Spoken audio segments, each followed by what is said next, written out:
Dar praėjusiu metu lapkritį Via Lietuva ir Susisiekimo ministerija pompastiškai pristatė atnaujintą kelio ruožą tarp Molėtų ir Utenos ir nors tik 40% viso kelio, 40% nuo Vilniaus iki Utenos skaičiuojant, yra renovuota, bet jau skelbė, kad betonkės eros pabaiga artėja. Na ir žadėjo pasistengti kuo greičiau pabaigti likusią dalį.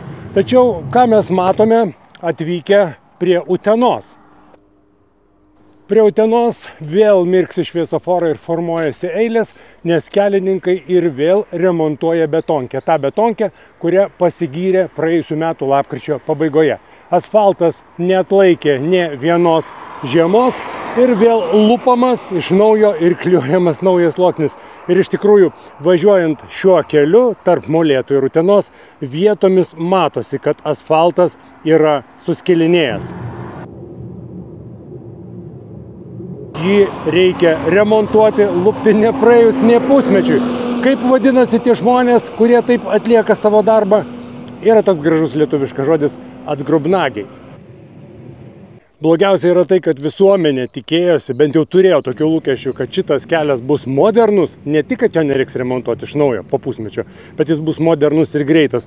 Tai dabar aš į Uteną važiavau beveik 2 valandas iš Vilniaus, nes nuo Vilniaus pusės jau pradedamas remontuoti, rekonstruoti tas blogasis kelias, blogoji kelio dalis, tai ten šviesoforai ištisai. Ir dar 3 šviesoforai skaičiuojant nuo Molėtų iki Utenos, kur kelias remontuojamas, kuris buvo ką tik suremontuotas ir ką tik rekonstruotas.